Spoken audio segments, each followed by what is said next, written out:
Good morning students.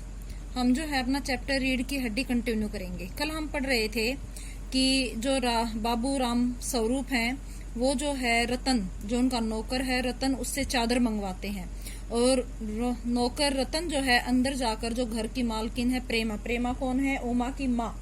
Uma इस chapter में main character है। वो अंदर जाकर उनसे चादर की जगह धोती मांगते हैं।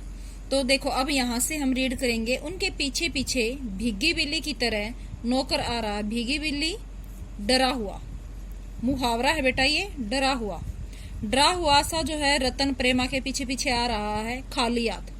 बाबू साहब राम स्वरूप दोनों तरफ देखने लगते, दोनों तरफ, प्रेमा की और रतन की तरफ। वो दोनों की तरफ देखते हैं। प्रेमा, मैं कहती हूँ तुम्हें इस वक्त धोती की क्या जरूरत पड़ गई? एक तो वैसे ही जल्दी जल्दी में। देखो ये जो है यहाँ पर जो इस तरह डॉट होती है बेटा सेंटेंस के अंदर, इसका मतलब होता है वाक्य अधूरा छोड़ दिया गया है। अब वाक्य को हम जो है ये एक अंडरस्टूड सी बात होती है, हम इस वाक्य को पूर्ण कर सकते हैं। जल्दी जल्दी में मतलब लड़की को देखने वाले आ रहे हैं तो पूरे घर में जो है हड़कंप सा मचा हुआ है, सब लोग जल्दी में है। तो जो प्रेमा है वो कहती है कि सुबह आपने धोती बदल तो ली थी, इस वक्त धोती की कहाँ जरूरत पड़ गई जो आप दोबारा से धोती मांग रहे हैं? राम स्वरूप धोती? अब जो है वे थोड़े हैरान होकर कहते हैं धोती? मैंने कब धोती मांगी? प्रेमा, हाँ अभी तो बदल कर आए हो और फिर न जाने किस लिए। कहती है कि अभी थोड़ी देर पहले तो धोती बदली थी, अब पता नहीं फिर क्यों तुम जो है दोबारा से धोती मांग रहे हो। राम स्वरूप, लेकिन तुमसे धोती मांगी किसने? वो जो है प्रेमा से क्वेश्चन करते हैं कि तुमसे धोती मांगी किसने? मैंने तो धोती के लिए नहीं कहा। प्रेमा, यही तो कह रहा था रतन। रतन कौन है? नौकर। तो प्रेमा उसे बताती है कि ये नौकर जो है अर्थात रतन जो है कह रहा था कि बाबूजी ने धोती मंगवाई है। राम स्वरूप, क्यों बे रतन, तेरे कानों में डांट लगी है?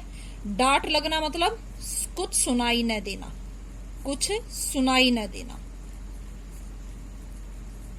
तो कहते हैं क्या तेरे कानों में डांट लगी, तुझे कुछ सुनाई नहीं देता है क्या? मैंने कहा था धोबी के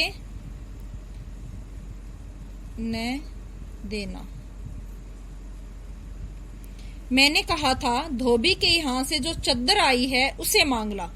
अब तेरे लिए दूसरा दिमाग कहाँ से लाऊं? उल्लू कहीं का। उल्लू का अर्थ यहाँ क्या है? मूर्ख। रतन के लिए प्रयोग किया गया है मूर्ख, कि मूर्ख कहीं का, अकल तो है ही नहीं।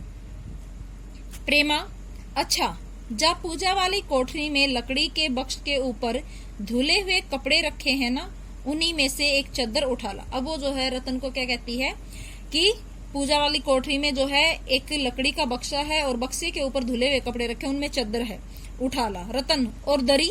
फिर क्वेश्चन पूछता है कि दरी भी लानी है? प्रेमा, दरी यहीं तो रखी है कोने में, वह पड़ी तो है।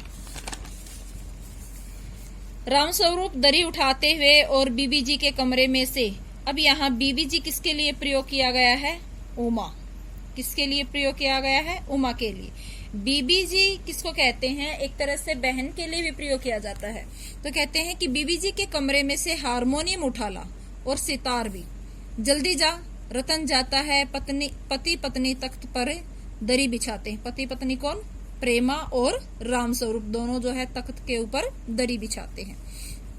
आगे देखो। प्रेमा, लेकिन वह तुम्हारी लाडली बेटी तो मुंह फुलाए पड़ी है। मुंह फुलाना उदास, कि वो तो बहुत उदास है, मुंह फुलाए पड़ी है। राम स्वरूप, मुंह फुलाए।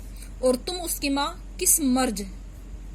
मर्ज होता है रोग, मर्ज का अर्थ क्या होता है? रोग। तो कहते हैं कि तुम किस रोग की दवा हो? क्योंकि बेटी को सबसे ज्यादा कौन समझती है? एक माँ समझती है। तो इसलिए कहते हैं कि अगर वो मुंह फुलाकर पड़ी है तो उसके रोग की दवा, उसका रोग का इलाज तो तुम्हारे पास होना चाहिए, तुम उसकी माँ हो।